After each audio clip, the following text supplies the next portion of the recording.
Nous étions en train d'évoquer le Zimbabwe où le président Emmerson Mnangagwa demande du temps pour relancer l'économie. On abordait donc l'aspect réforme agraire. Jean-Paul Agbo a relaté la réforme agraire de ce pays avec ce que Mugabe a fait qui a complètement périclité les fondements économiques du pays.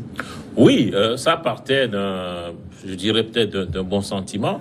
L'idée encore une fois, de rééquilibrer les choses, de réparer les injustices commises par les colons et les descendants des colons, mais ça a eu des conséquences négatives sur l'économie zimbabwéenne. Donc je crois qu'aujourd'hui, dans la réforme que le président actuel est nécessairement obligé de mettre en œuvre, j'avais parlé au début de réforme politique pour véritablement installer de façon durable les institutions dans le pays, la stabilité, mais également des réformes économiques, y compris la réforme agraire, parce que c'est ce que attend aussi la communauté internationale de ce pouvoir, parce que tant que ces réformes n'auront pas été faites, quel que soit ce qu'il met en place en interne, ça ne fonctionnera pas, parce que on est dans la mondialisation et le Zimbabwe ne peut pas continuer à vivre en vase clos.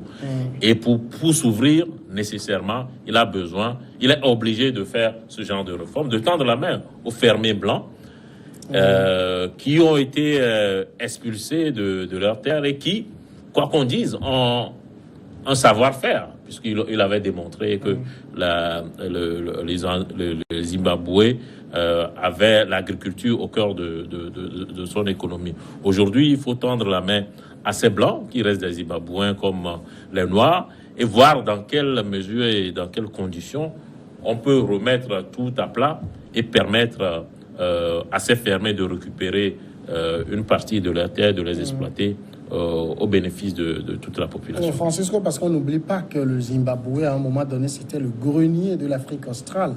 Il peut encore le redevenir si on sait refaire les réformes qu'il faut. Oui, les réformes agraires sont importantes. On l'a plusieurs fois évoqué ici, parce qu'au départ, en fait, le Zimbabwe se produisait pour la Grande-Bretagne. Oui. Et là, même la reine d'Angleterre avait des espaces vastes, des domaines choses au Zimbabwe. Donc, mais ça faisait vivre des Zimbabwéens. Oui, ça faisait. Dans les champs. Non seulement ça, ils étaient subventionnés. L'agriculture, je le dis souvent, l'agriculture, ce n'est pas une activité aussi rentable. C'est une activité noble où les gens travaillent pour nourrir les autres. Par conséquent, les États doivent comprendre et subventionner. On n'a pas dit on ne dit pas de leur faire des crédits et rembourser, mais de les subventionner, parce que l'Union européenne accorde beaucoup de subventions aux agriculteurs. Donc, ceci étant, les Anglais avaient beaucoup d'espace, et de là, même quand vous prenez même nos pays, que ce soit même ici au Togo, dans le temps, il y avait Darégal qui produisait du piment et autres pour l'Occident. Et donc, il y avait de ces produits-là qui étaient produits et qui sont vendus à l'extérieur et qui permettaient d'apporter des devises au Zimbabwe. Et c'est par rapport à ces devises-là qu'il y avait les importations et autres.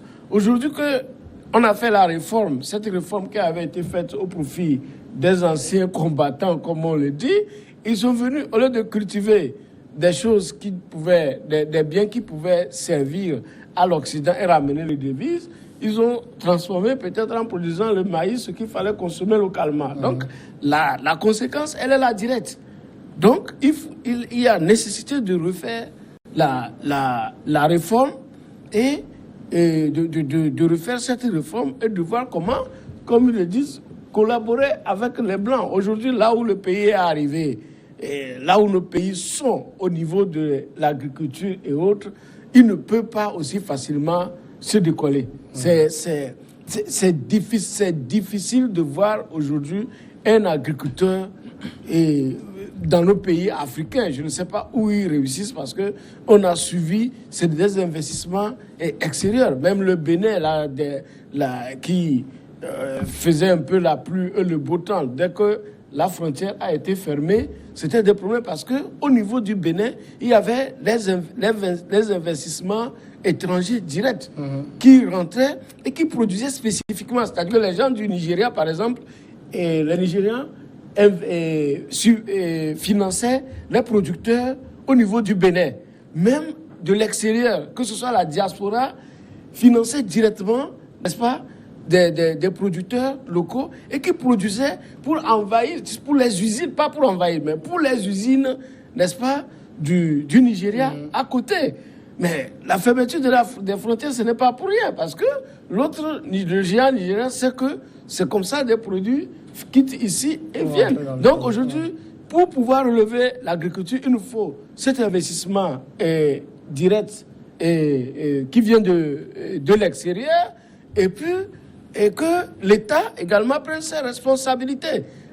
Le Zimbabwe, pour remettre tout ce que les Blancs avaient laissé, et comment l'appelle-t-on, pour remettre ça en fonction, ce n'est pas c'est le lourd investissements. Je me rappelle il y a quelques années, lorsque la société Daregal, ici, à Détikopé, et au Togo, quand la société Daregal, qui était dans la zone franche, devait rentrer disons, dans le régime réel de fisc, mais la société Daregal a pris le temps, n'est-ce pas, de faire rapatrier tout ce qu'il y avait comme outils, sinon outillage industriel, et tout a été dégagé sans que même l'autorité togolaise ne soit au courant. Donc ils ont fait partie tout et ils ont laissé la racaille qui a fait que, bon, après, quand les Togolais, ils avaient, disons, l'espace, ils ont les choses, mais ils ne peuvent rien mettre en œuvre. Donc, l'agriculture industrielle, ce n'est pas ce que nous faisons traditionnellement. Il faut de lourds investissements. Et ça ne peut être que par rapport à de lourds investissements venant de l'extérieur et aussi par l'accompagnement de l'État en subvention surtout. Firmin, il dit, donnez-moi du temps pour relancer l'économie. Mais en même temps, par exemple, Jean-Paul l'a évoqué, quand on n'a pas l'électricité pendant 18-19 heures par jour, quand l'eau, on n'a pas accès à ça, pour tout ça, on doit lui donner du temps? On doit lui donner du temps parce qu'il ne peut faire autrement. Il vit une situation tellement difficile, il ne sait en réalité comment s'en sortir. C'est tellement compliqué. Vous savez, c'est le régime zimbabwéen, le régime Mugabe, c'est à peu près tous les régimes qui se sont battus pour avoir l'indépendance. Ou les indépendances en Afrique. Et ce sont ces régimes qui maintiennent le continent africain dans cette situation-là. C'est-à-dire c'était des rêveurs en réalité qui ne maîtrisaient rien en ce qui concerne le modèle de gouvernance imposé par les Blancs, imposé par les Occidentaux à l'époque. C'est-à-dire on était en quelque sorte au village, on vivait de la chasse, de la cueillette, on avait notre modèle de vie et puis les Blancs sont venus, ils ont construit un peu le continent en suivant leur modèle. Et du jour au lendemain, on se dit on chasse les Blancs et maintenant on continue de mettre en œuvre ou de gouverner avec le système des Blancs que nous n'avons pas créé et que nous ne maîtrisons pas non plus. C'est ce qui maintient l'Afrique dans cette situation. Regardez par exemple, on dit par exemple Congo-Brazzaville, le jour où on proclamait l'indépendance, il n'y avait que 25 intellectuels, 25 cadres. Donc avec 25 cadres, qu'est-ce qu'on pouvait faire? Donc Mugabe, ça c'est mieux que la RDC qui n'avait qu'un seul intellectuel qui avait la licence à l'époque. Vous imaginez, Mugabe s'est battu, il est arrivé au pouvoir, il dit non, l'Afrique pour les Africains, les Zimbabwéens, pour les Zimbabwéens, alors qu'à l'époque, il n'avait pas d'équipement sur le concerne le développement de l'agriculture, il n'était pas formé à la matière. Et donc c'est ça qui a induit le pays dans cette situation jusqu'à présent aujourd'hui. Et le pays n'arrive pas à se relever. C'est tellement compliqué. On ne sait même pas comment il va s'en sortir. Vous savez, le problème qu'ils vivent, c'est le même problème, comme je l'ai dit tout à l'heure, que vivent tous les Africains ou tous les pays africains. L'agriculture. Nous avons des terres, mais nous n'arrivons pas à les exploiter. Quand on était en terminale, on préparait le bac, on nous disait que le Togo, par exemple, avec 60% des terres togolaises sont cultivables, ce sont des terres arables, fertiles, mais on n'arrive pas à les exploiter. Presque l'Afrique a 60% de ces terres qui sont fertiles, mais elle n'arrive pas à les exploiter parce qu'il n'y a pas de politique en la matière. Si aujourd'hui il y a de petits efforts, mais il n'y a pas de politique sérieuse. Les Occidentaux, les Américains, les Français, les Européens, ils misent fondamentalement sur l'agriculture. Par exemple, quand vous êtes dans la zone Union européenne, on finance chaque agriculteur européen. Chaque année, chaque agriculteur européen reçoit 30 000 euros. Chaque année, c'est plus de 15 millions de francs CFA. Vous recevez cela et c'est une subvention européenne. C'est ce qu'on interdit au nôtre ici. C'est tellement compliqué. Des mesures d'austérité imposées par les institutions. Mais c'est tellement compliqué. Regardez, tout d'abord parce que l'Union africaine n'a aucune politique agricole. La CEDEAO, les organisations... C'est peut-être trop dit quand on parle de la vision 2063. Mais quand vous lisez vision 2063, il n'y a pratiquement rien dedans. On parle de lutte contre la colonisation, de développement économique et social. On ne sait pas exactement ce qu'on met dedans. C'est parce qu'on n'a pas de politique sérieuse en ce qui concerne l'agriculture. Et l'État, les politiques nationales ne sont pas tellement convaincantes et on ne suit pas fondamentalement aux partenaires financiers et techniques pour qu'ils puissent venir investir fondamentalement dans l'agriculture. C'est pour ça qu'on n'arrive toujours pas à décoller. Si le jour où on arrivera à mettre un accent particulier sur le développement de l'agriculture avec une formation adéquate, avec des équipements sérieux, je pense que ce sera le décollage du continent africain. Jean-Paul, alors maintenant, moi la question du temps pour relancer l'économie m'intéresse, c'est-à-dire du temps. Combien de temps? Mais il n'a pas de temps, justement. C'est le temps, les politiques, souvent, ils n'ont pas. Tout est urgent. Lorsque vous venez au pouvoir, tout est urgent. Et vous n'avez pas le temps parce que, encore une fois, les gens sont dans une situation très, très, très difficile. On l'a dit, avec le prix des denrées de base qui se multiplie, un taux d'inflation à 300%, tout est cher dans le pays, alors que dans le même temps, les salaires n'augmentent pas, donc vous ne pouvez pas décemment demander aux gens du temps. Donc le président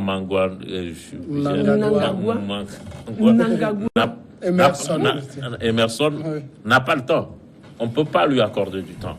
Même si on est conscient qu'il lui faudra du temps pour que les réformes dont on a parlé, toutes les réformes, y compris la réforme agraire, puissent aboutir.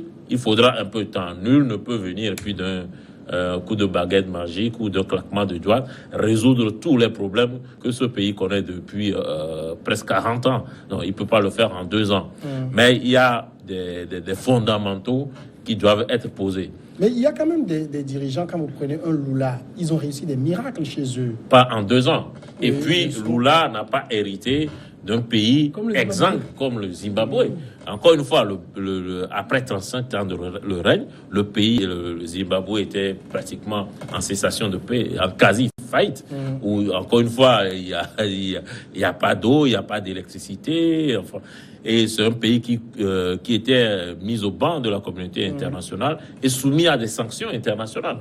Ne peut pas négocier avec le FMI ni la Banque mondiale, tous ses partenaires financiers. Donc, lorsque vous ne pouvez pas négocier avec tous ces partenaires financiers, même les banques internationales privées ne viennent pas. Même les investisseurs les plus connus ne viennent pas non plus.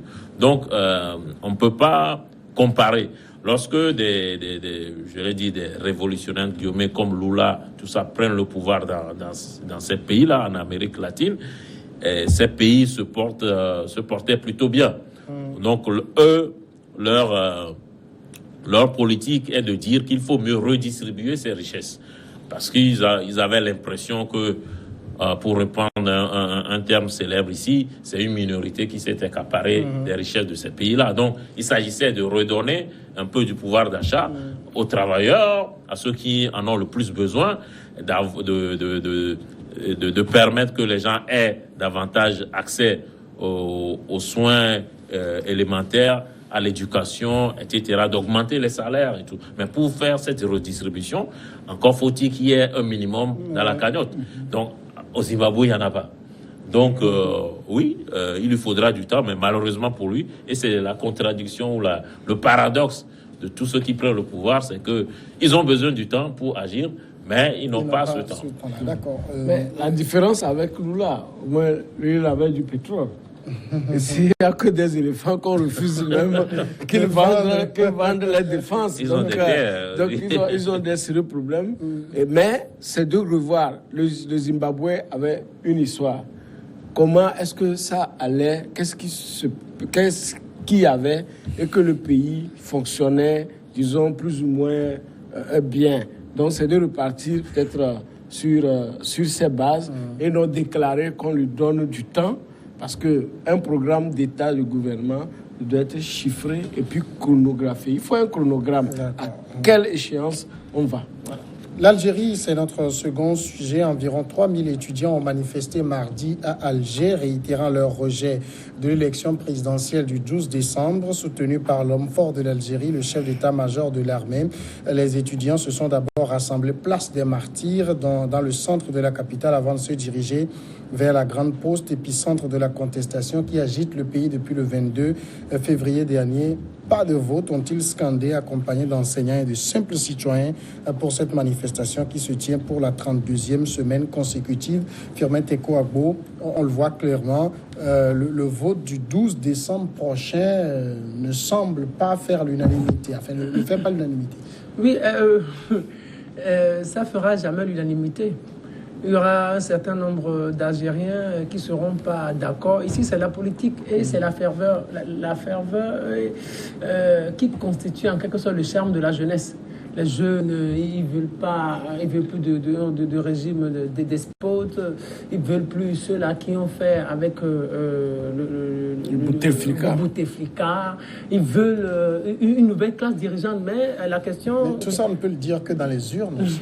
Oui, mais c'est-à-dire, ils ont peur tout d'abord, c'est-à-dire, se disent, les élections qui ont été organisées par le passé ont été fraudées, c'est-à-dire, c'est un régime avec qui ils ne sont pas d'accord, donc il faut qu'on repousse l'échéance, il faut un certain nombre de préalables avant d'organiser les élections, il faut que ceux-là, certains qui ont fait ce régime-là ou qui ont fait avec le régime, dégagent, il faut une nouvelle classe montante. Donc, ils vivent dans un idéalisme absolu, ce qui ne se réalisera jamais. Donc, les jeunes, moi je dis qu'il faut le comprendre, mais si l'armée veut toujours les comprendre, il n'y aura jamais d'élection dans ce pays-là. Il faut que les autorités algériennes soient fermes, soient réalistes, pragmatiques, et pour pouvoir faire avancer le pays, organiser les élections, asseoir une certaine stabilité et relancer le développement du pays. Jean-Paul, il y a eu une première élection avortée. Cette deuxième ne risque-t-elle pas de connaître le même sort à l'allure où vont les choses? Oui, la première a été avortée faute de candidat. Une élection sans candidat, c'est pas possible. Maintenant, il y a un candidat qui s'est annoncé. On verra s'il reste le seul ou s'il y en a d'autres. S'il y en a d'autres, on ira probablement vers des élections. Mais est-ce que ces élections, même si elles ont lieu, même si elles accouchent d'un nouveau président, est-ce que tout ce qu'on voit depuis plusieurs mois maintenant, je crois que ça fait pratiquement, depuis donc 5-6 mois. Est-ce que tout ça là va s'arrêter? Parce qu'il y a quand même, comme on dit, une aspiration profonde des Algériens, pas seulement les étudiants, à voir évoluer le régime politique algérien, à changer les choses. L'Algérie, depuis, a toujours connu ce régime militaire. Après, il y a eu la parenthèse violente avec le Front islamique du salut, etc. Et les Algériens ont visiblement envie que les choses évoluent. Donc, même si ces élections sont organisées dans ces conditions, est-ce que pour autant ces aspirations vont disparaître? J'en doute. Je crois que l'appareil militaire, ou en tout cas le chef d'état-major, a manqué l'occasion peut-être d'organiser un peu ce qu'on a fait ici, qu'on n'a pas nécessairement réussi, même si les Béninois, eux, l'ont réussi, nous, on a un peu échoué. La conférence nationale, c'est-à-dire une espèce de rencontre où se réunissent les couches socio-professionnelles du pays pour discuter de l'avenir après cette parenthèse Bouteflika. Ça n'a pas été fait. Peut-être que si les élections ont lieu et que le président élu organise ça, peut-être ça va un peu apaiser les tensions. Mais si on repart sur les mêmes bases, avec les mêmes mœurs, avec les mêmes pratiques et quasiment les mêmes têtes. Je crois que l'Algérie risque, dans les prochaines années, on ne le souhaite pas, peut-être de retomber dans un cycle de violence. En tout cas, au niveau du scrutin, en tout cas pour ce qui concerne le scrutin, il y a eu déjà 80 formulaires de candidature retirés. Et quand on regarde un peu les profils, 2 anciens premiers ministres, c'est un peu le même. Oui. Bon, avant de chuter sur le sujet algérien, Jean-Paul venait de faire un parallèle entre le Togo et le Bénin en matière de conférence nationale. Moi, je peux dire que, en fait, le Bénin, jusque-là, avait réussi à cause du patriotisme d'un homme qui est Mathieu Kérékou. Parce que... on lui a facilité aussi parce que d'être patriote. Voilà, quand c'était arrivé sur le cheminement, tout le monde disait que le Bénin était un pays démocratique, le Togo sur tous les plans. Mais lorsque, sur son chemin, on a retrouvé un certain Katouchan Talon, donc le pays a sombré, sa démocratie est mise en mal, ce qui montre que Kérékou, dans le temps, peut-être lui a donné raison comme un grand patriote, d'accord, de ce que peut-être Yadima n'a pas été au Togo. Maintenant, quand nous prenons le cas algérien où les gens, la population conteste, j'ai toujours dit ici que le peuple algérien a dit qu'ils ont passé des décennies dans le néant. Ils ne veulent plus avoir ce qu'ils ont eu avant. Donc aujourd'hui, ils veulent partir avec un bon départ. Un bon départ, c'est ce que je ne comprends pas. Le général, chef d'état-major, qui a entendu, n'est-ce pas, toutes ces revendications et qui s'est montré un homme ouvert et réformateur. La preuve, c'est lui qui, disons, fait arrêter les gens et qu'on les juge, c'est-à-dire des personnes intouchables. Mais je ne comprends pas. Voilà, mais je ne comprends pas jusqu'ici pourquoi ils n'arrivent pas à sentir qu'il faut véritablement, comme l'a dit Jean-Paul, qu'ils peuvent faire quelque chose comme une conférence nationale, qu'on laisse les Algériens, n'est-ce pas, se prononcer et décider, n'est-ce pas, de l'avenir de leur pays. Parce que ça dure depuis février. C'est que cette foule est manipulée par les islamistes. Et donc, ça, le général Gaïd Salah, un certain nombre de dignitaires du pouvoir ne l'entendent pas. Hein. Oui, d'autres vont vous dire que c'est le djihadisme. Mais c'est les gens du même pays. D'accord ? Aujourd'hui, les peuples algériens ont montré qu'ils n'ont pas l'esprit de violence. Le peuple algérien n'a pas l'esprit de violence, que ce soit des forces de l'ordre ou des manifestants. Parce que les grabuges, il n'y en avait pas, on n'avait pas constaté, on n'a pas remarqué beaucoup, relevé beaucoup. Donc, ce qui veut dire que le peuple, et on l'a dit, il y a une société civile qui travaillait. Et on dit, quand vous prenez même les réseaux sociaux, algérien, ça ne fonctionne pas comme chez nous où on ne fait que balancer des choses et insulter les gens. C'est des gens qui se sont constitués en groupe et qui se partageaient les vraies connaissances, les valeurs de la République et autres. Donc lorsque les gens nous disent que c'est pour revenir, n'est-ce pas, au spectre du fils, dans le temps, il y avait même un ministre de la sécurité qui avait prédit ça avant même le début, au début même des manifestations. Mais voilà, depuis février à ce jour, il n'y a pas eu ça. Donc, ce qui veut dire que le peuple est suffisamment mûr et il faut que le général, chef d'état-major, essaie d'ouvrir un peu les vannes pour que, en fait, ce pays, disons, parce que je me demande comment est-ce que ce pays arrive à fonctionner avec autant de périodes de grève et qu'on ne crie pas que les gens n'ont pas à manger. Voilà. Malheureusement, on va laisser l'antenne, sinon la présentatrice du journal ne va pas être très contente. On va lui laisser l'antenne et on revient dans une dizaine de minutes.